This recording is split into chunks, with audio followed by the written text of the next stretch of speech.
Hi, what's going on, Hello, everybody? hello. Hey, Adam. Hello. Ooh, Welcome fades out. back. There it is. The fade worked Yes, this time. I'm feeling good. We're perfect. yep, we got a fun show today.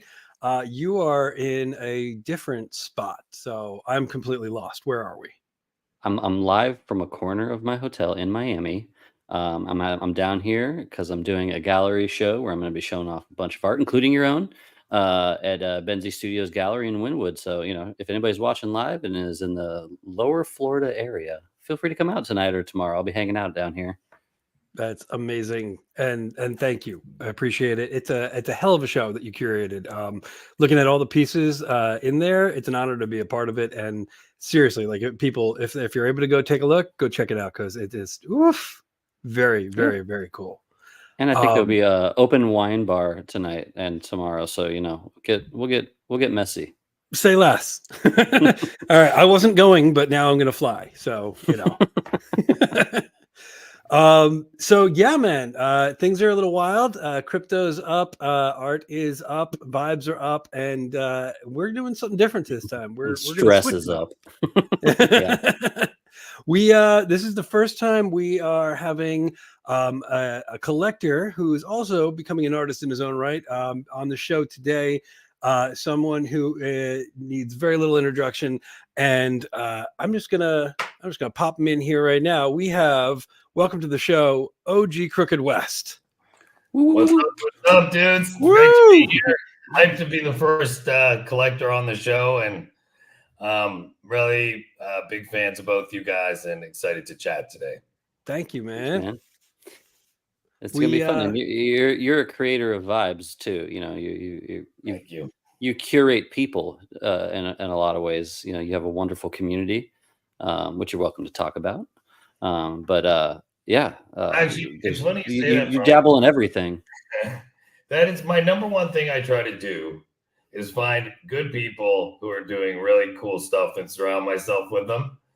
And I think everything starts with relationships and people who ideally are doing stuff better and more passionately than you, and it's infectious. So I really do start always with like, hey, is this spending time with people? And most of my days are spent on the phone talking with artists and people, or going in real life and meeting them. Yeah, For I think it sure. shows too. With 452B being, your operation, and for a long time now, spotlighting other artists, like helping bring up artists from, from more less known artists, and like just building those relationships has been key. And I think that it puts you in a really good place to be able to speak to the way that the space moves, right? Like, so you started collecting. When did you start collecting? I got into NFTs in November 21, right as they started going down forever until recently. And like many people, I started in PFPs, and then in March of 2022, a guy who's no longer in space put me onto OSF. And originally that resonated because I had a history in finance, and so I started hanging out in there, and then started getting like looking at art and thinking of art. And my first big purchase was dinner, and then from there, I I'll, I'll launched a throw it project up. and so on. Let me throw that one up there because it's a really cool piece. Let's see here. This is from OSF. This is dinner. So this was like your sort of your start into the art side of things. Yeah, and what's interesting about this is, so it was my first really big purchase. And I think, interestingly, as a person with a finance background, a business background, who loves art and has always been into imagery and tattoos and comics and so on, this was an interesting piece because at the time it came with 3 drops a month from OSF, and those were editions that you could sell. And so it was a easy access for me to understand because it was an asset I could price. I'm like, well, I'm paying a high price, but each month I'm getting a return. And so it ended up being kind of like an easy way to access art. And then from there, I just started getting like more and more passionate and trying to learn more. In April, what's interesting is what started my journey as an artist was as a collector. I think it's hyper important to understand the tools and how art is made, because it's very difficult to judge if something's good if you don't know, like, you can press one button and it looks like that. So I started digging in and producing. I've been every single day producing and working on art. And then I started, I launched the original version of my current project, Money Click, and that was focused around emerging artists. The first group I found in both OSF and Jake the DJ's Discord. Yeah. And so just for context for people, when you're talking about like art that you've been making, I mean, this is a piece that you did recently. It's just that's just gorgeous, man. Thank you, my friend. It's got, it's glitchy, it's digital, it's got the dithering, but it feels it feels really good. It's got a really good vibe to it, and I love the colors and the composition. Like so that's really interesting. Like to learn, like to feel like you're a part of the community, really digging in and like being in it. I feel like the space empowers a lot of people to take their creative liberties and explore art, which is really cool. Well, I think trying to do art as a collector gives you an appreciation of just the difficulty. And for me, what was interesting, if those of you who may know Cardinal, he and I were sort of collectors, and he launched art around the same time that I started doing it. And what struck me was he immediately started with a recognizable color scheme, style, and approach. Like, oh my God, like I fucking suck, like I could, he just like started with that. So one of my beliefs that we'll get into in art is you have to have a very distinct and recognizable style, which usually includes your color palette, right? Like, well, a lot of the big artists have the colors they use. And so I didn't know how long it would take. It's taken quite a long time. I'm almost 2 years, and not counting diffusion and GANs models, like 15,000 images produced. What I think is authenticity is key, and things that speak to you. So over the last couple of years, I've really been focused on coming up with a style that reflects me and has, is authentic and reflects things that I could get into about my own like life and so on. And so what's been super helpful lately is Pindar has been very great about mentoring me and teaching me a little more how to use like train AI and do diffusion models. And so I've been working hard. I've released one piece I think about a year ago, and then nothing since. And I'm working really hard on this, and I anticipate releasing a very small collection, maybe 7 at most, 4 to 7. Yeah. And the first, I focus a lot on skulls, which a lot of people think is like a negative thing. But for me, I'm highly tattooed, and skull imagery is featured in that. It sort of reflects, like many people, I've had challenges in life. And I like to like joke, like under it all, we're all skeletons the same, and we all end up dead anyway. So a lot of people think that's negative, but I'm like, wow, that's freeing. Like, do your best. Pursue your interest. Don't harm other people. Don't worry. All this, you think everyone's worried about you and thinking about you. Nobody gives a shit about you, really. Like I mean, that way. So it really has been a liberating experience for me. The other thing I think about art, I had the pleasure of spending a bunch of time with Grant on the phone yesterday. And like, to me, one thing I learned, especially in tattoo collecting, is one of the coolest things in life is take an image everybody sees and everybody makes, and like do it extra cool. And like take something like a skull, which you've seen a million times, and be able to make people look at it differently. And so I think developing a recognizable color palette, developing themes in a feel that everyone can look at the piece and be like, that's OG. And then around these images, have context to what they mean for me. Sure. Yeah. I think context and intention are probably the two biggest drivers. And then if because the color palette is great because it helps. It has to start with like, you have to be vulnerable. And it's people like, one of the things I really appreciate is like, if you put art out there that's really deep from your soul, no matter how well-known artists, it's a scary experience to open yourself up to that. And the more authentic you are, the harder it is to not be sensitive about it. And so to me, I think like, I don't exactly know how to put words to it, but you can look at a piece and it can be, aesthetically and process-wise super cool, but it just don't have soul. And it's a really hard, it's sort of like hard to define. Yeah. But that's to me like feeling like it was from a place deep in me that I'm sharing and opening and connecting with other humans over. So yeah. I mean, I think it comes through, and I think that also, when people are connecting with anyone who's making art on, especially publicly, you have that opportunity to drive that conversation, even if it's just a short little blurb of what your intention was, or or you could just let them completely dive into what they think the meaning is. But I feel like you 9 times out of 10, I'd like to believe that I can tell when there's been some form of thoughtful mindfulness that's going into the art that someone's putting out there. And I've always said that if you can make stuff for yourself, right, that you truly are proud of, then that's going to resonate with somebody.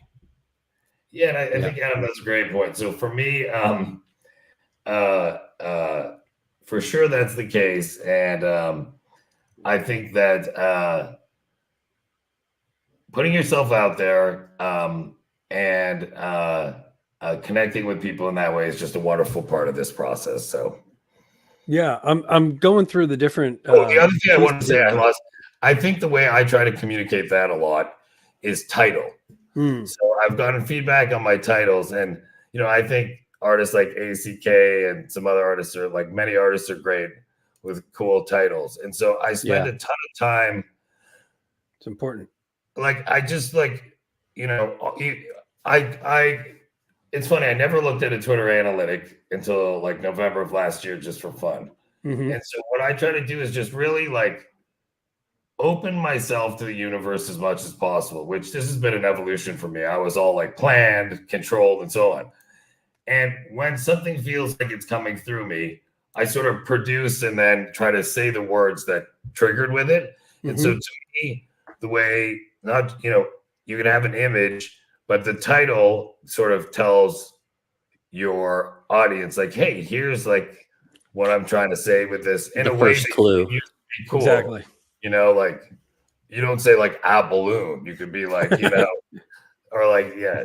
So I like that. What's funny, the other thing you'd say is, I hate most of what I've made. This is funny. This guy Grime was one of the top 3 tattoo artists. I started getting tattooed by him like many years ago, and I said the stupidest thing. I'm like, I want you to make one of your best pieces. And he's like, well, I'll do my best, but I can't control if it's my best piece. And he's like, and I'm like, well, when you look back at your work, how do you feel? He's like, fuck, a lot of the time I hate most of it. And so I always was like, wow, that's weird. So then I started rapping in 2015 and started doing art. And I'll tell you, like, sometimes I'll listen like, oh, so critical. So it's a big adjustment for me why it's taking me so long is I'm like, I need to like the art. And so far, and just because I made it has no relevance to whether it's better or not. Like, a lot of times somebody thinks because they made some, like, we can't help it. They think it's because they made it, they think it's good. So I try to be objective. And until recently, I'm mostly like trash, garbage, embarrassing, fuck, like, and finally, like, one or two of my rap songs, I'm like, those are like, solid, those are all okay. And some of the art lately. So I feel like I'm dialed in on my color. I'm dialed in on some of the themes, and then hopefully soon I'll be able to pull it all together. Yeah. No, that's an interesting idea about like hating the work you do. I think about like my trajectory when I create. I get excited when I have an idea and I start working on it. And then usually by the time I release it, I'm like sick of it and I don't want to look at it. And then like 2 months later, I can revisit it and like fall in love with it or whatever. And be like, oh, there's that's actually cool. And then that trails off over time where I feel disconnected from it over time, where I'm like, that was made by a version of me that was 2 years ago. And that feels different than right. And so there is this like roller coaster ride of like, how you feel about the piece that evolves. No, absolutely.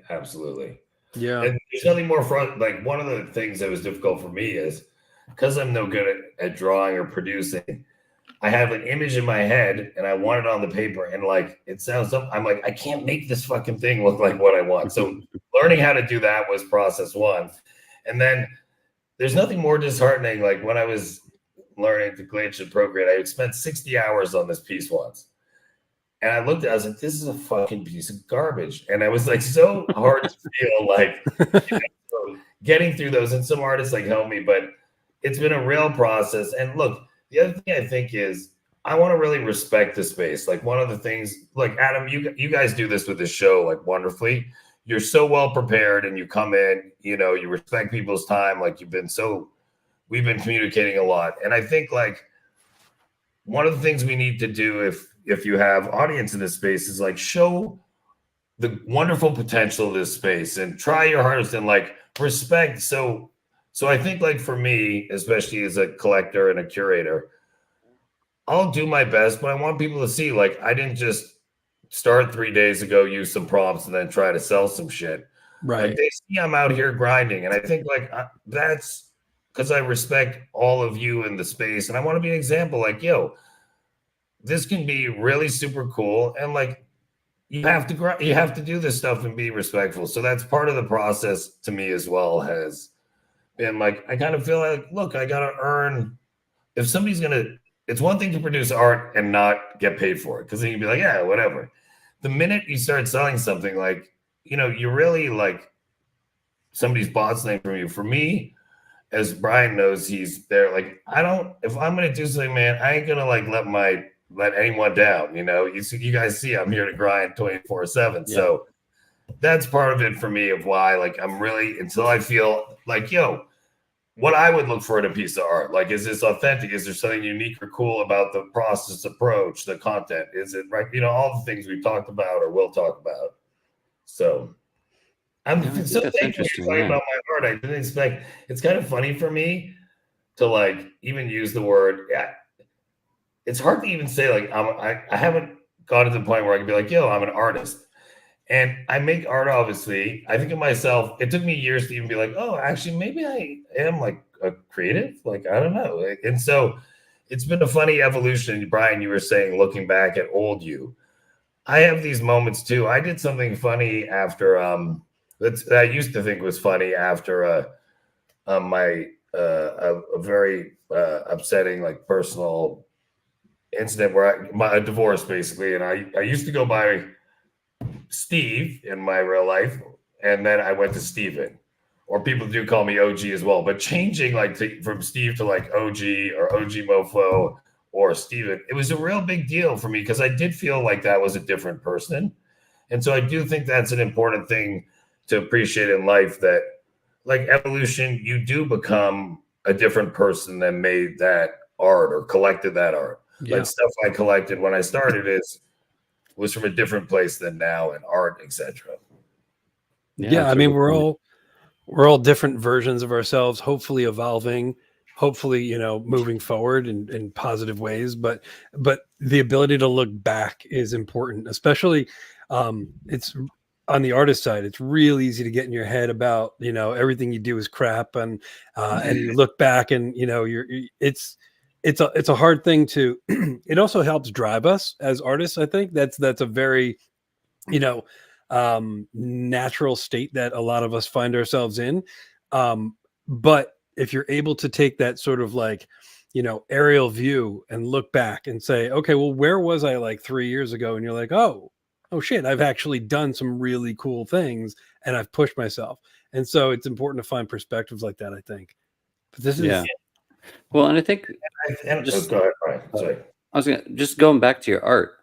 To me, it embodies looking back and moving forward, because you're taking this new technology stuff with AI, but you're adding this layer and effect and feel to it that feels like art that could have been made 30 years ago on computers. That's right. And so there's that juxtaposition that works really well. Yeah, I appreciate that you catch that vibe. It's sometimes so lovely when somebody talks to you about something and you're like, wow, they did like pick up on that. Like, and it's a weird feeling, you know, because it's like sort of. So I love that you said that. I appreciate that. Of course. No, Well, these are I'd cool love to. pieces. They are. Thank you. You came in hot with like I think 350,000 pieces that you were going to share. And so we'll link everything later on our Twitter account. But I would love to pull up a couple others and just like have you kind of like chop up like what you dig about it, and like let's go with this one right here. And before this, I gotta thank a few people. Like I'm terrible at admin and hate it, and I know I have to do stuff, but I have like 50 plus wallets and like a total shit show. No, so lately people like I wanted to have my collection there, and so I've been hustling. Praveen from Deca helped a bunch, but so I'm really excited to finally like have not all my art in one place, but the ability to like have this. So we'll link it up too. It's your Deca, your gallery in Deca, which is amazing, and people definitely going to take a look at it. But we'll link it up later. It's a great place to have like all, you know, a whole collection. It really kind of like paints a broad picture of like who you are in the space, I think. Thank you so much. So I love to talk about Dye. So Dye's the homie, and we've ended up, he's co-host on like basically half or more of the episodes of my show. So my history with Dye was in like late 22. I think I saw him on Tez first, and he used to post. I like to do a lot of jokes or whatever, and he used to post his like DM responses to people, which are genius.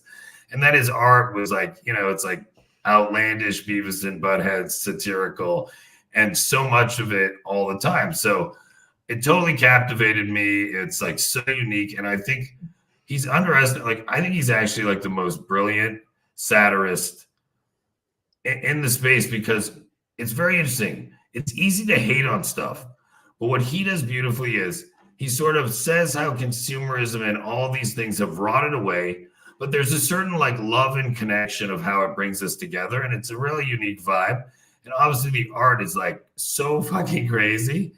And so when I first like reached out to him, I'm like, in my head, I'm like, this guy might like, looking at the shit at first back then, I was like, I have no idea what this guy's gonna be like. Is he gonna be like a total fucking maniac psycho? And you talk to him. First off, he's brilliant. I think he has 6 books out. He is the most likable. I put him as, there's a few people in this space. Brian's up there as one of them, who like, when I want opinions that are objective and reasonable and not like, and their perspective and ability to like capture just truth. And like my thing's always what's actually happening here, how I feel about it, so on. Like I can't conflate that. It just is what it is, whether I like it that way. So Dye is up there. He's like, you know, there's 3 or 4 people on that list. And so I find him and his, you know, he's really just an incredible overall person, artist, and his commentary is, look, it's interesting. It's sort of grotesque, but not so much so like, it's not a giant penis or something. It's still like gross, like, but in a weird like way you still connect with it. So I collected a few things with Dye, and I was like, look, man, I think April of last year, I'm like, look, I need a 101. And so from there, we spent a ton of time together, and Marfi helped the transient team put together Glory Hole, and he's obviously co-host of my show. So I think he should be celebrated as such a great example of like what a wonderful and differentiated, unique, and just this commentary. Like, look at this piece, like it's it's hitting. You know, his meat concept is just so brilliant. Like what a funny thing. He's like, yo, I have an idea. I'm gonna like have this good meat in my art. You'd be like, what the fuck? You know, before you've seen it, right? Like, so it's brilliant, honestly. The thing is, I wish I had it. I was having trouble hanging art in here. So this is hanging. He sent me a process piece. So I have like a canvas of like part of the, you know, as part of the process, what led to this. Yeah. No, I'm a big Die fan, and I think I told him early on. I was like, coming from I have a comedy background, but I didn't want to make comedy NFTs because I felt like they would be stuck in a time and immediately outlived. What I think he did so brilliantly with this satire was that the references he's making are often to this like early 2000s like liminal space weirdness, Mm. so that it doesn't it already feels lost in It's a already time that timeless. isn't. Yeah, and so I think that's like he's able to like throw these random things in there that like they're all culturally like known entities, but they're not like the thing of the moment that will be Mhm. forgotten. They're things that have already withstood the test of time. Yeah. Absolutely. So two comments. Brinkman, firstly, what I'd say, you don't bring humor, but you bring positivity and levity through your art. So like My you do satire is all in my tweets. Yeah. yeah, it's fun. To die. So thinking about art, like he's instantly recognizable, clearly unique, smart guy, a clear thematic topic. And I actually think in NFTs, like I've talked to over the years, especially in PFP projects, it's really important to have like a thing that rallies the community. Like motherfuckers, MFers was like my first community, and just being able to call people MFers like all over the world was an amazing thing. And so I think he has this good meat concept, which is really great. And people like, and then once you buy a 101, he takes your favorite PFP and turns it into a meat PFP. So I have a meat grifter and a wrecked meat guy. So Yeah.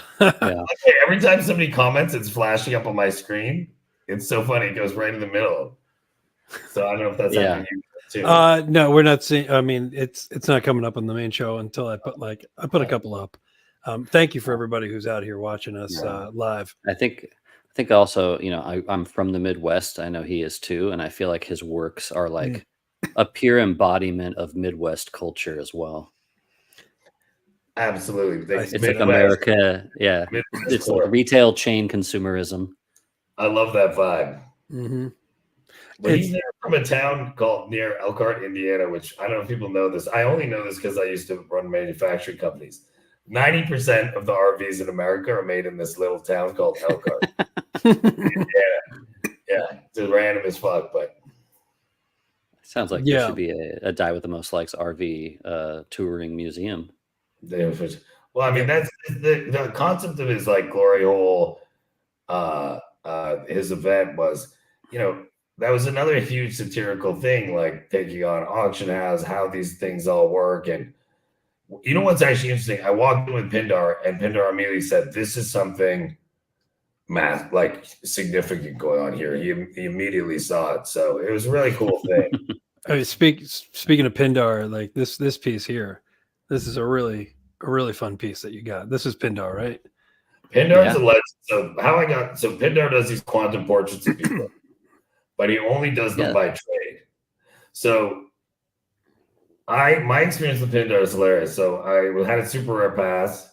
I got dropped decoherence, and I was so dumb. I was like, "What? You can't even like see this thing on regular screens? Like, what the fuck? I'm selling it." Like, then I quickly realized like at who he was, and the decoherence shot up to 7th. I of course, like everyone in the space, like shoulda, woulda, coulda. But then I started researching Pindar, and my head like exploded. But well before I knew him, I used to say like he's coming from the year 69, 420. This dude started doing AI in 06, robotics in 08, won the 2018 award against like Google and like so Pindar is combines. I like to have when I look at artists, it's another little kind of art tool I use. I think one of the important things is to have like a set of words that kind of like describe what you do. So Pindar for me was easy. It's like innovation, AI, robotics, on chain, and a puzzle. That's like those 5 things occur. That's like the ultimate Pindar piece.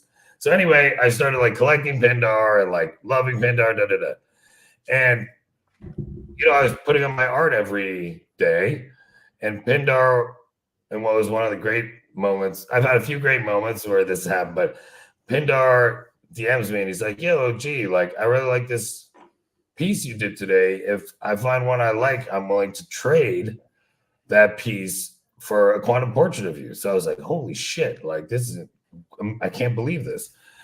So every day, blah, blah, blah, blah. So I don't know how long went by, but it was like 2 months, like every day. And then one day he was like, yo, I vibe with this piece. I think it was like, the title was really fun. It was something like, I should find it. So anyway, he vibed with that piece and we traded that piece for this piece. So it means a lot to me. And of course it's incredible. It has, it's sort of like hypnotizing. So I don't know how many of these in total he's made, these quantum portraits. You should go look at the full set. You might see some familiar faces in there. Well, that's what I was gonna say. Like one of the cool things. Oh, look, there's my wife. No way. Yep. That's amazing. Top middle. Yeah, I see that. One of the cool things I think in this space is there's certain like that's awesome. PFPs are obviously a cool thing. It's like are cool because it's the first time in life you don't get identified by your name and how you look, which which impacts most people. So I love in the space that you can pick an image and a name that reflects you. So I'm always like fascinated by PFPs that sort of like reflect your identity. And then of course one's what I call like personalized PFPs from a big artist. Like if you have Pindar, it's like these things are really, it's sort of like a badge of honor and to be part of that crew. And so I don't know, I was hyped to get it for sure and hyped at Pindar being willing to work with me and really. The takeaway here is I got to connect more with Pindar. Yeah. He's another one where it's super sensible. And one thing about Pindar is he's very knowledgeable. In this space, we often think something's like new and it's like not at all. We're just like, right. And so Pindar has a huge, long knowledge. And it's been something I try to pursue too. Actually, I use the describe function in AI a lot to like learn about art. I think people don't like study pieces they like a lot. And then so constantly I'm looking at art and learning like the history of what literally AI is like, oh, this rep like resembles this. And I like go look, I'm like, oh wow, here's the long history. And so Pindar already knows like all that shit. I'll bring something up. He's like, well, there was, this dude and that dude. I'm like, oh shit, I didn't know that. That's very cool, man. Yeah, Pindar's awesome. He was dope. I actually did a further reflection drop. Ezra, Pindar, and I hung out. It was super dope. Went going through reflection. I love it. Yeah. I'm gonna switch gears, but keep it weird.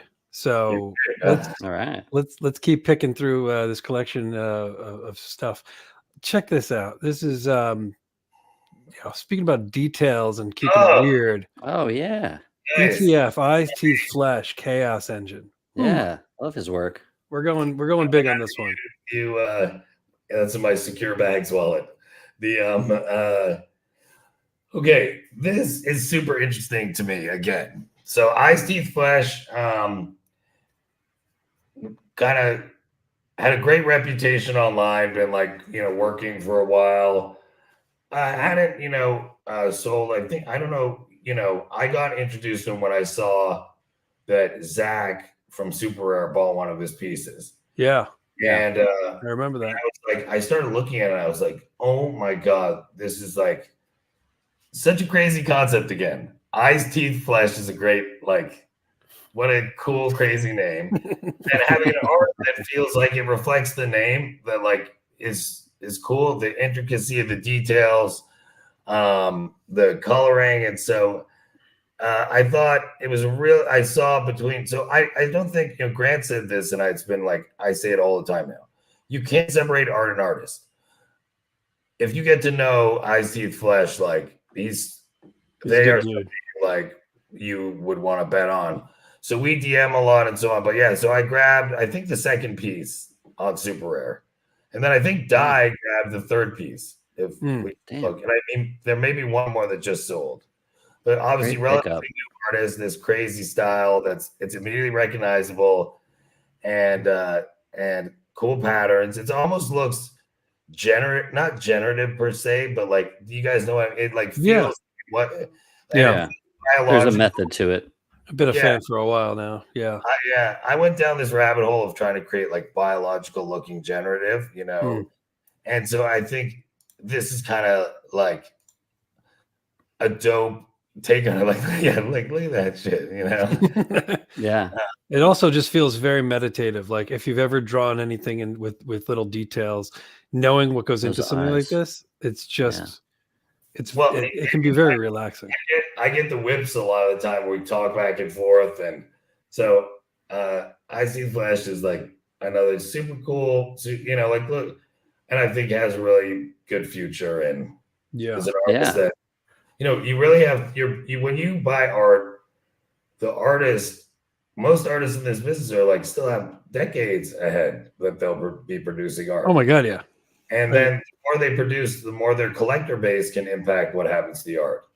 And so, look, people celebrate and lament things about this industry, but galleries used to do that. Now the artists and the collectors are in direct connection. And I think, like, so I like to see people I can have a relationship with that are reasonable, that are, you know, you're betting on them, and that, you know, and that we become like, you know, friends and have a relationship. So another one, I've been lucky enough, we DM, I mean, probably 3 times a week. So Yeah. His stuff's awesome.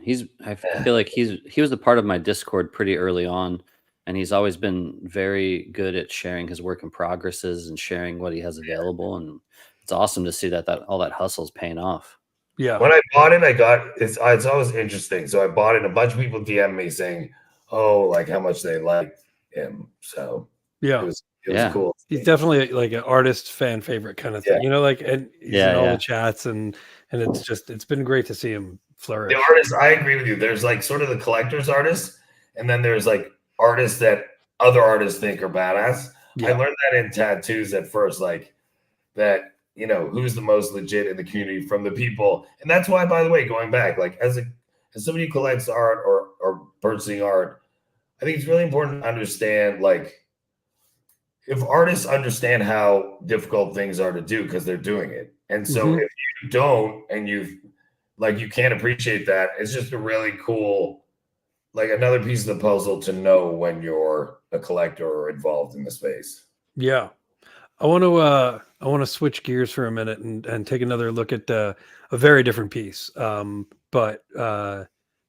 Speaking of just like big emotions and beautiful color, this piece here by Summer Wagner, Yeah. Douglas Live, absolutely.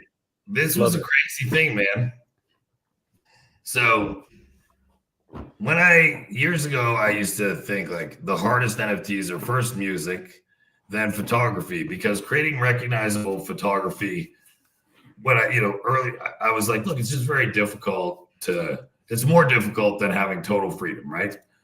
So I started getting into photography. Probably Cowboy Killer was like, I bought some photography. Anyway, how this developed was Summer and I met at Dye's event. Remember that Dye bar? Was that in Marfa? Basil? Basil. Oh, Basil this past December. Yeah. Yeah. And so Summer's like, you look like, do I know you? Were saying, so we ended up talking. We ended up all hanging. Brinkman, I think you were there. She was like delightful person and so on. Mm-hmm. So, I always try to like have different perspectives on my show and get guests. So I was like, oh, Summer, you should come on my show. So like you, Adam, I did like a prep call with her a week before, and I was like honest about it. I was like, look, Summer, I heard great things about you, but I personally haven't really spent a ton of time on your art. Nothing personal, it's just the way. And so we started digging into her art. And then she starts telling me about this collection and about this character. And I almost like fell out of my chair. She's like, it's about a dad who's going through a divorce, I think during like COVID, and is isolated, and his 17-year-old daughter in their relationship. And I was like, so this actually happened to me. I got divorced during COVID, and I have a 17-year-old daughter. And so it was this weird thing that I was like, holy. So I appreciated the photography style. I also think like she falls, even though she's moved into that, what I call in Midwest industrial core like vibe. And what I loved about this particular piece, in addition to like totally connecting with this, like, it's like a weird thing to like hear your story randomly almost because it just felt Right, right. and then so through the collection, what I like about this is if you look at there's so much like the American flags, and if you look at the symmetry between the American flag going up to the mirror where you see her face, looking at the dad who's staring at the computer, and this concept of like how the dad is absorbed in the looking at his computer. I, in November 21, switched jobs after 13 years of my prior life. And my first, like many of us, I was like listening. My kids would make fun of me because I'd have whiteboard crypto or some like thing at 2x speed running, at 2x speed, and I'd be on like 2 computers. And so I eventually, like many of us, had to correct and, have more balance so I didn't lose, have bad outcomes like many do by not paying attention. But it just, again, spoke to me. And I also like the fact that the character has these physical like legs, Yeah. like a veteran, or Yep. Aesthetic, yeah. Well, there's definitely, and you've got the and I like the here. idea for me, even though when you transition in life, I was like, let's move forward one step at a time. And I do think when we think of moving forward, we think of like our legs moving us forward. And so there's this cool concept that also, I don't intend it or not, of like, oh wow, he's like changing the legs to move forward in life. So that's kind of, and I like the colors. I like this sort of hue of it. And the story. So I wasn't expecting, wasn't ready, had no interest in buying. Like I was there to prep for it, for like a call on it. It just spoke to me so much I had to buy it. Yeah. Now her work's so recognizable. It's got especially those green hues. This one feels more realism than some of her other work, which I feel like has kind of a mysticism. I was just gonna say that word. A lot of like glowing goo and stuff. So it's cool to see this new series from her prior. Yeah. It does also, like, her work tends to have the mysticism with technology. I feel like there's like a lot of things like a ritualistic feeling, but with like everyone's on their phones or, around like a seance, or like there's that kind of a vibe to it. So it ended up being cool. I ended up getting to know Eli from Proof, and then I'm in great company with the other people who bought, the piece. So it ended up being kind of a whole cool experience. That's awesome. Nice. The unit was delivered. So I think we got time for one more select. But so fast. That's great. I know. Well, we're still going to go a lot more art, but here's the deal. We'll do one more just from the main selects. We're obviously not going to be able to get to everything you supplied, but again, it'll all be in the rundown. And then after this next piece that we talk about, we'll do a little bit of show and tell where Bryan, myself, and you also have 3 artists that are in our collection, and at least a bunch of them are a little bit more up and coming, and so we can give a little spotlight to them. But so before we get into that, we got our last piece that we'll focus on for today of the established collection here. This is ACK's piano. This is Sunset right here. This was a super cool thing, and I think I got in the space. I tracked ACK, and first time the 2 things that I really started to connect with him over were, first, I love when he's like, here's some flowers for your girl. I thought it was like just such a savagely good title. Then another shout out to Eli. What's that? Well, because that was a proof drop. Yeah. So then he did a tweet where he sort of discussed styles of art and produced the same image in each of the styles. And I was like, holy fuck. It just sort of made me feel like, I like feeling that people are producing something like, not just like there's a certain mastery, and he chose, he's evolved as an artist, and it was super cool to see. Anyway, I was monitoring this, and I did feel this was a big event coming. I think a lot about art, the structure of the market, and one of ones had been the top of the food chain. And AZK was posting about this for like 22 months, I think, in total, something like that. And Yeah. so I was talking to people and feeling the vibe and absorbing it. And everyone's like, look, I'm only going to pay 5. So I'm like, that means they really think 8, which means it's going to be 11. Then the other cool, so I was ready to pay like 11. And the cool, interesting thing is, it's obviously in hindsight seems more obvious, but like this was super risky, right? To like put out 48 101s. And so I think I've talked to ACK, I don't want to, but the fact that it was staggered by 1 hour, what was so interesting to me was the dynamic that created. And so in real time, I was like, like tweeting about it. But if you look, this space a lot of the time, like many things in life, there's a lot of discussion of curation in the space and gatekeepers and all this. Here's what I think. When I was doing this foundation curation this week, there are 265,000 pieces of art on there. So I don't care what anyone says. Like part of the process is you really need help. Then people want to know that what they're buying, like other people are going to buy. And so what was hyper cool about this was the first bidding started. And when the first round closed, the next round, like the average price and what everyone paid was massively higher because they had confirmation that it was a success. So that I thought was just an interesting. I love the process, how hard he worked. I love the aesthetic and the concept of organizing around an object like a piano and being known. Then I think this was the first, and I know other artists were planning, like Sam came after, but people like Skulls to Lucy. I think these like definitional collections that are big enough that you create this like super cool community in a way like Trump's like one of one buying now, like one of one arts. I think generative art has trained us for these bigger collections. Community is so important. One-on-ones are hyper liquid. So I think what was cool about, I've got a million things wrong. So going in, I was like, this is going to be a thing, like I was hyped and ready. Yeah. And it was like a thing and a better thing. And in an odd way, the excitement of the auction, like there's been no other experience. There's been tons of cool experiences. This was so unique. And after in the Discord, we all felt it, like the tension around the auction and was I ahead? And it was the most intense of any I've experienced. So that was super cool. ACK is playing over a long time period. This Grand Skull is sick as shit.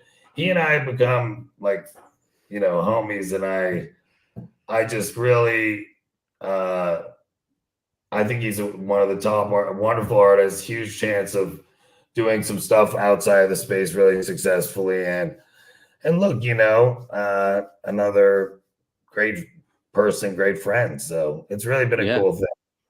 No, I remember this drop. I bid on a few of them and I got my ass kicked on every auction possible. And so I didn't walk away with any, but I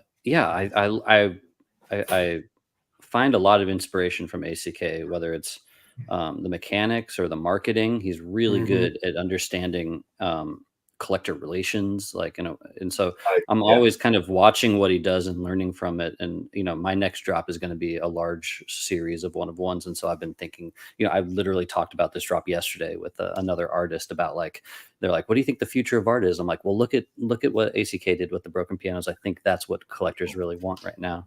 Yeah. There's so much alignment. I'm literally doing something very similar, not pianos, of course, but one-of-ones, and trying to, separate them out into a cohesive collection that just feels appropriate and not disparate. And there's a lot to be learned from that. And I think ACK does a really good job of creating an event also from his art. So I think that's something else that really helps, just like people to understand the scope of what he's trying to achieve. To me, it marks this evolution of the space into a more gallery representation of art releases. Here is a room of pieces. What do you said you were on the phone with Grant. Grant's doing that right now with Off on Art, where he's creating a large series. And I think that's where we're eventually having to go as a community. Yeah, I think it's been something I totally agree with. And, trying to figure out the hierarchy or what. And I do think that's been a shift from 2 years, from like 22, where one-on-ones were like the pinnacle. And now I think, of course, one-on-ones are like in many ecosystems unique, but I do think artists are increasingly defined by these pianos, the monument games, these windows. Anything with a large group. Yeah. Because in the end, artists are defined by the collectors sharing and talking about them. And so the more you can put those people in the same camp where they're all hyping each other, it just becomes a bigger positive echo chamber in that way. Yeah, it becomes fun. You get a community that you're all interested in something similar. You have your version of it. I just think, when you have just a one-on-one, it's great with the artist, but there's not the same sense of we're in this together. And I do think one thing I spent a ton of time thinking about is like, how do you create a sustainable community? Because almost nobody has. And how do you not descend into just GM? Right. And so I think one of the ways you do that is like, look, obviously Sam's doing it on a grand scale. I think having piano, there's not like super active community around pianos, but there is an active community who's all invested in it. You know what I mean? Like it's super. So I think those help create more sustainable communities and align your collectors. Because remember, again, like ultimately when you're an artist, if you release one piece, you control supply. 20 years later, your collectors decide what happens with your pieces and having a kind of unified group where you can deal with them not just as one, like, but here's what I'm doing here, and here's where. That's why it's important, like, to make it easy for yourself. Here's where I think about my ecosystem. Like, I hate to say it, but like the top, the easy access. What's this part? How does it all go together? And so I do think these collections help in that process. 100%. My only thing I would add to that is that I do think there is an equivalency to, like, say, an artist's super rare collection where they have 31 of ones in there. That becomes an equivalent of if you own an X copy super rare one of one, you're in the same camp of other people that own an X copy super rare one of ones. It's just a matter of kind of how your work is grouped together and whether that creates that kind of camaraderie. Mm-hmm. What I mean, Brian, is though, like the grifters have a chat. Yes. And people so all of a sudden now you have this group, and every day you go into it and you're like, so that's where I think it's like you're absolutely right. I own a one-on-one, and I happen to be going to meet up with the Karate Kid on Monday because we met through somebody else. But like, that's an unusual thing. It's not, I mean, OSF had this with his one-on-one holders where there's community, but I have a bunch of one-on-ones where, and maybe it's on me, but it's just like me and the artist, and I have like other one-on-ones, So right. I could, you're still into that artist, want them to do great, but again, it's a different relationship. Yeah. I could get all of my one-of-one collectors into a chat, but I don't want to put that on them. Because they're all probably in chats with each other, like 10 other chats. Right. If anyone has a solution on how to handle Warpcast, like, now I got to do this shit, like yeah, exactly. I have the Discord, and that's like all encompassing. Though my Discord does have a few. If you're in the Nimbud Nim Team holders, there's a separate Nim chat, but that's about it. I like the Nim chat. I'm a Nimbud. I know you are. I'm a teen. I'm a teen. Proud Nim teen. Someday they'll grow. Someday. Yeah, I can go. I don't know about your guys' deadlines if you want to keep it tight, but I can go longer if you guys want. I can only go a little bit. We can run over a little bit. Yeah. So I got nowhere to be. Just kidding. I have a gallery show in a bit, but no. So let's switch gears. Let's go to. Normally we spend a little bit more time, but today with time being what it is, let's do a little bit of a semi lightning round for our show and tell, and then we'll pop that off and go from there. Sound good, guys? Oh. Yeah. Here we go.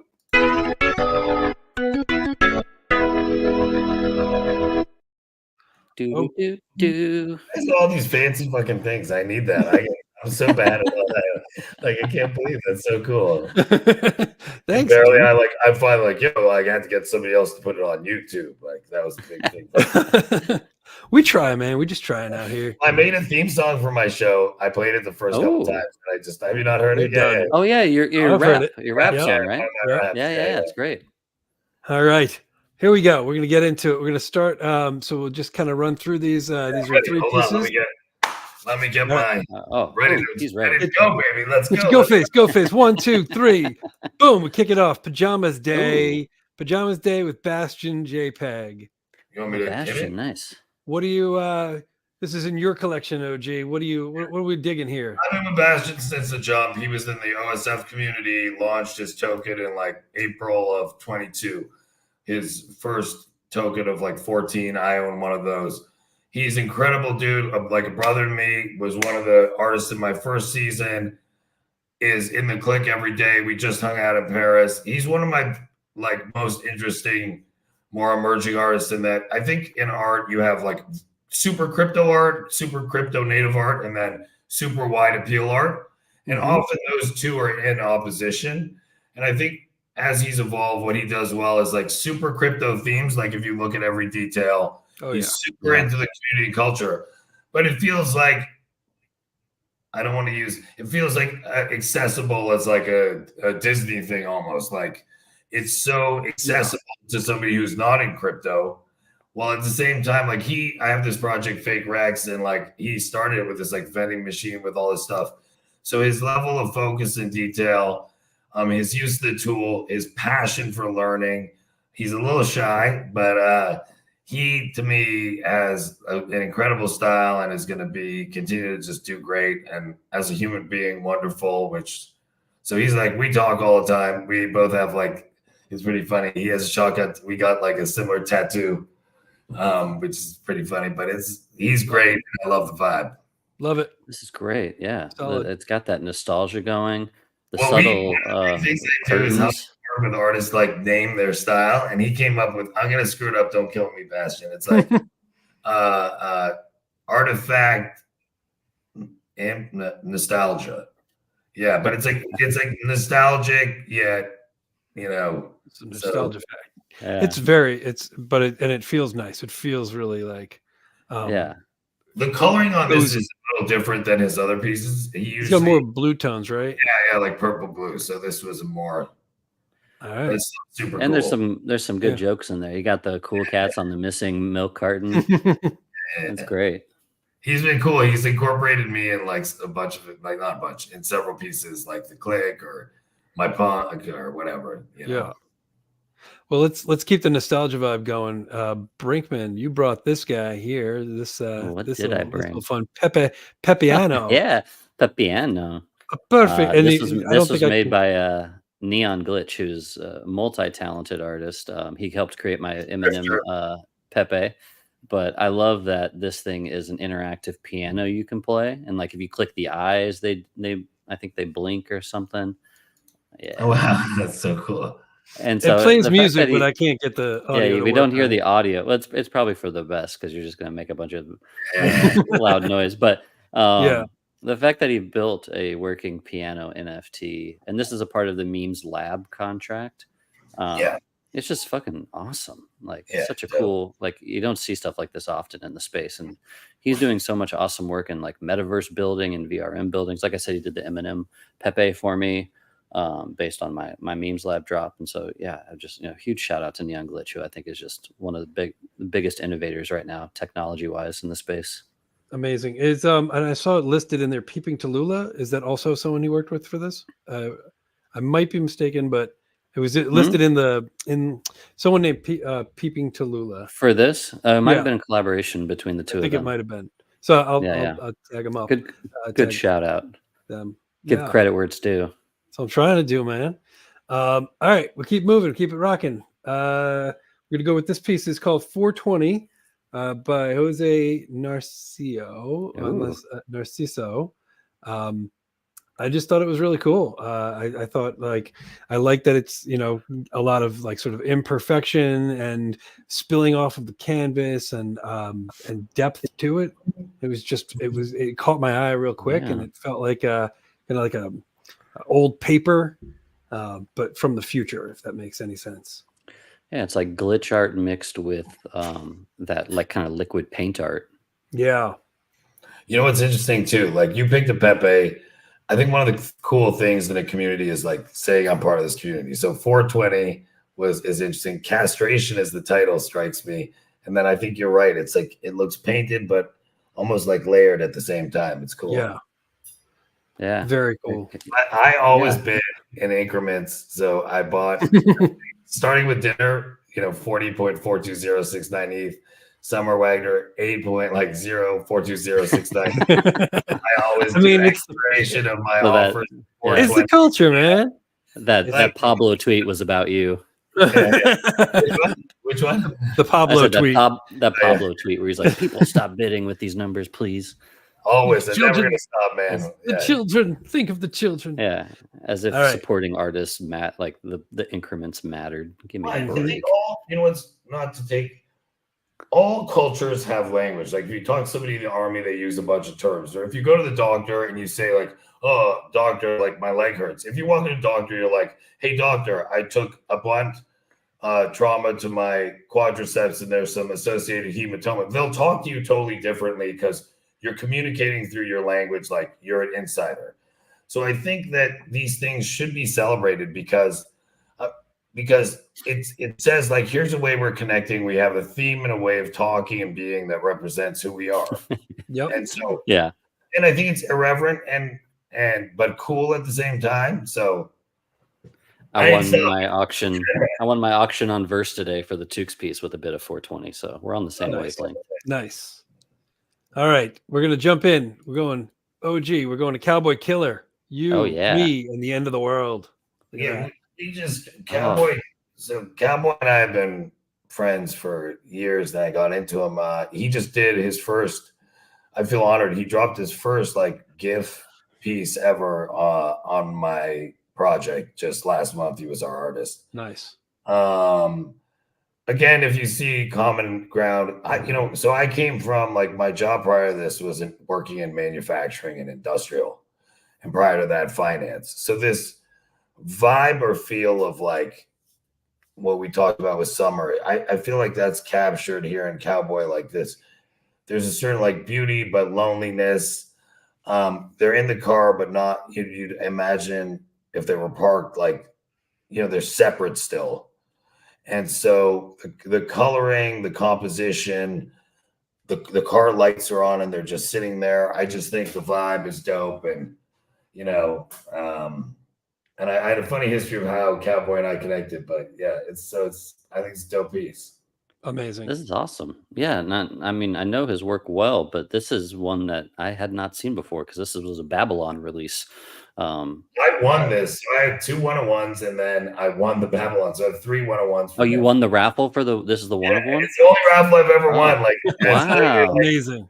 Like, I'm like, nice. What? I actually won, Awesome. Yeah, this is an awesome piece. I mean, this one reminds me of Midwest vibes. It's like that flat horizon. Yep. Yeah. So. All right. Jumping. Nice. Around. Bryan, Modern Still Life by Gavin. Oh, yeah. One of my favorites. I love Gavin's work. He's a master of math loops. If you've seen his work with penguins and flamingos over the years. That's incredible.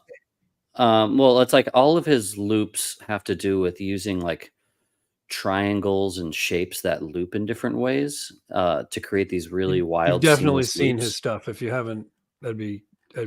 So like if you look at like any of them are good examples. They really are. So like yeah, I see what you mean. Just a loop. Yeah. So it's using like geometry to create these kind of spirals. And so I always loved his work, but what he did with a few of these pieces in this collection was use his 3D animation as a base for kind of stable diffusion. And so the one I picked with the wine table is kind of, he modeled this in 3D and then he ran it through AI so that every frame of it is then kind of reinterpreted in this kind of painting texture to it, which gives it even more kind of stop motion animation vibe to it. And so I just think it's a really awesome piece. I like that vibe too, stop motion animation, both in AI and not. Like there's a couple artists I collected that have similar. Yeah, but it's like you wouldn't be able to make this with like Sora or like one Oh of my those God. AI things. Like it requires someone that actually Yeah. builds the underlying 3D Mhm. loop. And so And it gives you I so mean, much control. it's similarly to what I showed a few weeks back on with Andre O'Shea's piece. It's kind of a Yeah. similar workflow. But I think we're going to see more and more of that of AI being used as this like polish layer on top of Yeah. rendering. Yeah, it's very cool. All right. Very good. Moving in. We got next piece. We have a couple more to go. Siren Call by Semi Nomadin. Oh, look at that If you texture. look in, Is that a surfer? so I think it's a surfer. Yep. My kid thinks it's someone on a mountaintop. It's a really like the texture hit me hard. The colors got me. I love the sun. And it just one of those things where I've been talking about OG, you went through foundation this week. I've been going through exchange art and looking on there and just finding some really cool gems. And so this was where I was this week, is just like really diving in and whatever just caught my eye. And this one popped out. And it's just That's really kind of got wild. that like good Yeah. warm summer vibe to it. Yeah. Can you zoom in on it? Like a Japanese feel and American at the same time. It's kind of cool. I need to do that. I feel like I love Tez and I loved that vibe, but I think like Saul right now is sort of kind of a similar where Tez was, but Saul has a better outlook as a blockchain. Mm-hmm. And Yeah. I did an episode with a bunch of the leaders on Saul recently, and I really just like, I used to be not into Saul, but now I'm like super think like look, once you start operating on there for artists without like resources, which is like that's the definition of being an artist for most people. Like, Mhm. you know what I mean? Like, so the speed, I used to think, oh well, all that speed and power, what do you need that for NFTs? But it turns out it's like makes so many things better. It solves security problems, like cheap minting for artists. So, and the community over there is like really good. I had always like last year I thought of it as not as positively, and I said, oh, maybe digital impressionism and some of those people have been like great over there and add some abstract stuff. But I totally think, look, I love Tez. I have a big bag, so pray to the Tez gods. But just being objective, I think Saul. What's happening is we're living this multi-chain world in a true way for the first time. Where, from my perspective, most people just that I knew were like ETH only. Now all of a sudden, you've seen some splintering. You have Saul so cheap, fast, and has a real community. So many other use cases, so in devs, so that it's going to be there, and it's so frictionless. I just think it's like for emerging artists, it's a no-brainer, And conversely, so I was like saying, I mean, it's so funny to hear myself, but like when Ordinals came out, I'm like, oh, what's the scam? Like, why are you trying to do this? And now actually, I'm quite excited about Bitcoin, like Ordinals, because I'm seeing some cool stuff. Oddly, because it's so prohibitive to mint there, in a way, it's like self-selecting for established artists because like who can come out of pocket for all that money? Yeah. The other thing I probably underestimated is just it's half of crypto is Bitcoin, like half the market cap of crypto. So it's just huge, and increments on Bitcoin. Like I of course have not enough exposure. I have these puppets, and like when something goes from like 0.02 to 0.2 on ETH, you're like, cool. On Bitcoin, like 0.01 is like an insane amount of money, Yeah, that's true. Even though the costs are high, oddly, Bitcoin, like in ETH, the problem is you mint something, want to sell it for $200. It costs you $30 to like transfer it or mint. You're like, that's like 15% of the cost. It may cost somebody $15,000 to mint on Bitcoin, but if you're selling for $150,000, $200,000, like increments make that huge money smaller. Right. And so one thing I'm just generally focused on, I'm open now. I think like Bitcoin, from talking to artists, like ton of stuff coming, and Soul, the community is really great and welcoming. And finally, what I'd say is the tools. Look, I have so much money in ETH and like I'm in ETH Maxi, and like, but you go mess around on Sol and you like trade or transfer, and then you go back to ETH and you're like, with Bitcoin, it's almost humorous. Like you're like, wow, here I am 30 minutes later. If you're lucky. Right, if you're lucky. It's sort of, it's like, wait a minute, the wallet works better, everything's faster, and so I think this, like the development of art on Sol, I started focusing on it a couple months ago. Again, I haven't been able to dedicate the same amount of time, but that's great to see that you're on Exchange Art, incredible platform. And look, the work quality there now, it probably always has been. And I was just like, I talked to the people, like the artists I met, but it didn't feel it was easy to transact on Sol. There was no exchange. There was no easy place. So it was more splintered. Yeah. Exchange, like there's been a few sites now that have pulled the Sol community together, focused the art community.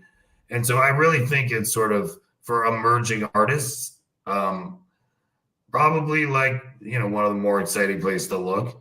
Yep. And so for ETH, what that means is you still have like a lot of great artists putting a lot of great work out there. But for the first time, like your time, for me, my time is much more splintered looking at these other chains and what's happening. Yeah. All right. We got 3 more to go. Let's run through them. Here we go. Are cool, though. How cool. I like this. It's good, right? I'm linking it just up. Going back to that piece real quick. I think there's a lineage between that and Summer and Cowboys where they're art pieces that are really heavily focused on the post-processing color correction aspects of the work. Yeah. Which is an art form that is not often called out, but there's a whole career path of just being a color corrector. Yeah. And these are all artists that really understand how to get the right colors out to tell the vibe. To tell the story, right? Yeah. That's a great point, Brian. All right. Yeah. Last piece on your side, then we'll go to the 2 more. Core Walkers, right? This is pretty cool. Artemis. So this is unlike any work he does now.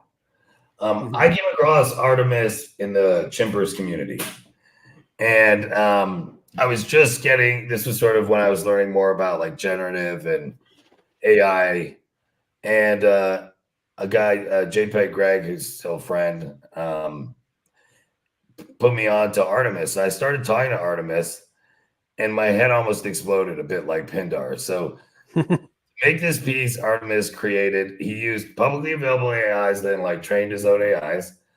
Then he created a thing to monitor the pitch and tone of his voice and used that to input stuff into the AI. And so at this point, I'm like, holy shit, anyway, and I just thought it was super high res and this vibe of this like distorted robot. So that was my first introduction to Artemis. This was after the Bright Moments drop. I think he did. Was Brain drops? I'm going to screw this up. He had a drop, his first big drop. This was a couple months later. So he and I then became super tight and DM like for literally every week, a couple times a week, and for years we have been. So he really evolved from here into much more like I don't know if you pull up like Frames was a piece he dropped with my project, but his recent stuff is really like much different than this earlier like cyber. At this stage, I love the like cyberpunk feel and vibe, and he sort of like captured that. Now, now is the more recent work. Yeah, but like right there, you see some exactly that one right there is second row middle is what he dropped with me. Gorgeous. Okay, yeah. Gorgeous piece. So it's really a different evolution, but I love it. This is why it's interesting. Like, look, it's hard. The change obviously is a very different evolve from where I was. And look, it's interesting to have a piece from an artist that's not in their signature style, but I still think it's a super dope piece. And he's like, we've been together on this journey, for years, and so it's been really fun to see the success. And another one of these like artist recognized artist type vibe with him. Like, when I work with him, a lot of artists who are like legit were like, yo, what he's doing is real. Like, because I sometimes as I'm learning, I'll ask, people who are more knowledgeable than I am, like, yo, is this like actually good, or am I bullshit? And I listened. And so it was more like, yeah, no, what this artist is doing is like legit, you know. And so I Yeah. love it. Look at how cool these works are, and how you can connect with them, and I don't know, I just the colors, the vibe, and great human being again. Another, like, you've heard me say that a lot. We started the show with that. Yeah. Yeah. Like, simplify life. If you bet on a good human being, you may get unlucky and have a bad outcome, but you could have good outcomes. I've learned that if you have a bad human being, and when I say bad, most people aren't like Bond villains. They're Right. like insecure, sensitive, There's selfish, shitty like people. Though. double standard. But Yeah. the result is they're bad, as in they'll do things that are bad for you. And whenever you're in a long-term like relationship with somebody, eventually you're going to get whatever the statistical probability of who they are. And so you'll always end up with a bad outcome. Like, no matter how good the deal looks, if it's with bad people, you'll end up bad. And so another great person Some alpha. who's wonderful. So now, all right. Going back to the piece you Yeah. collected too, I just wanted to call out, like, there's a moment, like, what I really think is powerful about it is the camera wobble really adds to this sense of like The gravity. disorientation. Yeah. Like, that goes so far in terms of making this guy feel like he's struggling. It's a subtle thing, but it really makes the whole piece. I think I might have forgot. He also loaded into like a game engine. You know that game engine, Unreal, like maybe. Unreal or something. There's like a game engine. I haven't thought about it in a while. Anyway, so that was like another piece of it. I think he ran it through. Like, it's crazy, the process. You know who's like that too? Neurocolor, like the PC drop for us. I was like, I always ask artists the process. This dude used like 7 different programs all in one to make those crazy pieces. So his stuff's awesome. Yeah, he's legend. All right, we got 2 more. Here we go. We're jumping in. It's so fun. It is, and usually you guys, I'm the only one who knows like what we've got going, so it's a lot of fun for everybody. Broken.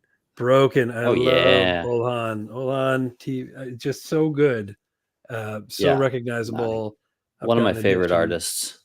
His stuff's their stuff is it's hard to get a hold of. They don't put out a lot of work, and a lot of it's one of ones. This was a rare edition opportunity, and I snagged this one. I love that, going back to, let's say like Nimbus is the art of expression. Like, what you get here is he created all these expressions, and then this juxtaposition of, are you happy, are you sad, kind of thing. And I just love this piece. And I think there's another piece in this series that's like a counterpart to it. But yeah, their work is just so rad. I recommend checking out. They're super rare. And they've also done some really cool like lenticular prints and stuff. I picked up they did during open season last year. They had one, and I was like, well, this is my chance to get a piece of yours, because it's not easy to do. Yeah, it's the one where it's like coming out of the TV, and it was just so good. And great colors. This one has a very like kind of New Orleans vibe to it, color wise. Oh yeah. All right, last one up. This is called The Unknown Flow 2, number 59 by Pierre Kreisel. If I'm getting your name wrong, I apologize. Pierre Kreisel, who coincidentally, I believe OG also picked out in one of the 5 on Foundation artists today. Very nice. He's on Foundation. He's on Exchange. Total coincidence. Separate recommendations. I think that is a sign. Unrelated, yeah. It's actually cool though. You know what I mean? Like, it's cool that we independently both kind of curated the same emerging artist. To me, that's like bullish, obviously, because totally. Yeah. Awesome. And the works are different. It's really it hit me. It just feels good. It's got great color. It's great. Like I love getting lost in it. It stopped me on my tracks. That's the thing, right? Like, it stops the scroll, right? I'm going through all the art, and then I'm like, what am I looking at? I love the translucency, the feeling, the emotion behind it. And then he's got a bunch of other related pieces that are very sculptural. They're all kind of faces. Yeah. And you know me, I love using minimalistic lines and shapes to create emotion. So this just hit really nicely. Yeah, this is dope. Oh yeah. That's as a series. Yeah, I hadn't seen this guy's before. I'll have to I dig actually in deep now. So I think somebody might have recommended them on my, like, one of the things I did was encourage people to write threads under mine about artists. And I believe either Nice Take Jules or the Digital Coin might have recommended this artist, but I got to double check. Yeah. Dope. Well, definitely worth checking out. So if anybody has enjoyed the show today and thought, I've got some art and I kind of wish that I had a place to put my art, you could, if you wanted to, be feeling saucy, head on over to tokenframe.com. You could use coupon code ARTIST, ART1ST. I think you get like 10% off. And then you can have a really dope place to keep your art in your house. So there's my little plug for that. But I do want to just take a moment and say thank you so much today. OG, this was fantastic. Like I'm really glad that you were our first collector to come in. As far as because I think you're setting the precedent for how this can go when talking to somebody who's not just trying out and learning how to be an artist, but really in the community and building in the community for the greater good. So thank you, man. Thank you guys. What a joy. It went so fast. I love this, just like hanging out. So talking art, hanging out with people I really like, love being with. So thank you for giving me this opportunity. Yeah, well, plug your show too. Tell us about that. Yes, please. You've got 16 shows. Plug them all. It does seem that way. Well, I'm so thankful. I have now 3 shows. So my main show is Money Never Sleeps, which is basically just like hanging out, chatting with people who are doing cool stuff in the space. No discussion of like shilling or anything. And the idea there was, one of the things I think is, since we're always like behind screens and like separated, it's fun to feel that's why in real life events or like hanging out and just like you're hanging out with people talking about stuff you care about in the community. So the original vibe when I launched it was just like, hey, I want people to be like hanging out with me, talking to cool artists and collectors as if they're there. And like my dream was like them talking to the screen or something, like wanting to jump in. So it's turned out, I mean, knock on wood, I feel blessed. It's I believe the most viewed art show in the space, more than Proof ever was or anything. So I'm honored, and that's been successful. That's every 2 weeks about. I'm going to announce my next big guest later today or tomorrow. We're going to have a show next week. Then I have, I recently launched, because I don't like to talk about active drops on the show. Of course, everyone wants to talk about their like drop, and we all want to explore art like we did today. So I have a show around when there are big imported drops in the space, like bringing the artist on, giving them a chance to discuss it. So I only have had one episode.